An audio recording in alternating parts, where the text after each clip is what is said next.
ng bayan, maasahan anumang panahon.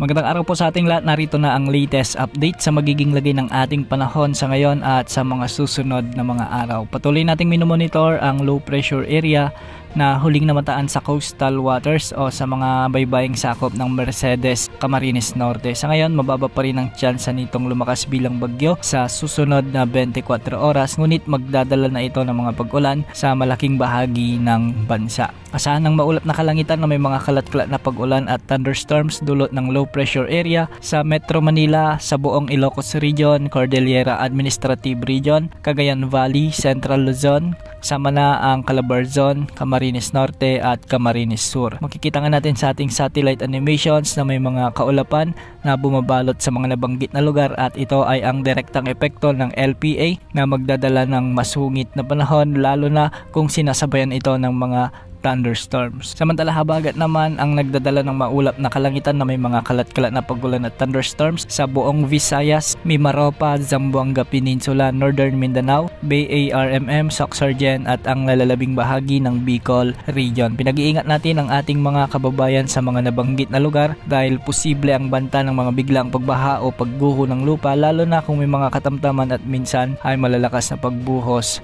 ng ulan. Samantala, sa nalalabing bahagi ng Mindanao, asahan naman ang bahagyang maulap hanggang sa maulap na kalangitan na may mga tsansa ng mga kalat-kalat na pagulan at pagkidlat pagkulog.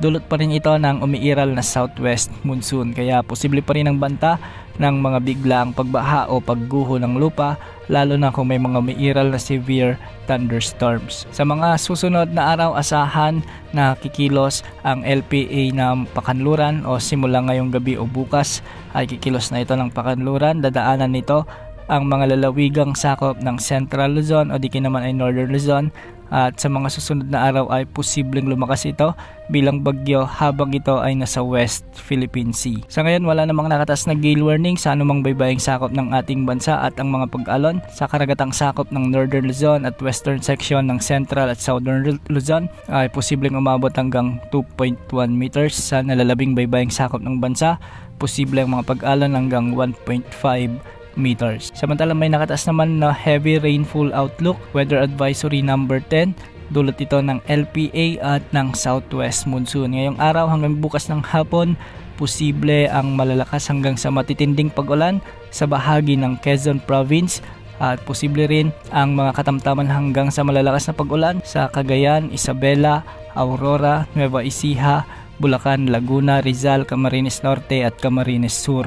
Dahil naman sa southwest monsoon, asahan din ang mulang katamtaman hanggang sa malalakas na pag-ulan sa Palawan, Occidental Mindoro at Antique. At pagsapit naman ng Miyerkules hanggang hapon ng Huwebes ay ganitong pag-ulan din ang inaasahan sa Palawan, Occidental Mindoro, Oriental Mindoro, Antique at Negros Occidental. Mag-ingat po sa banta ng mga pagbaha at pagguho ng lupa.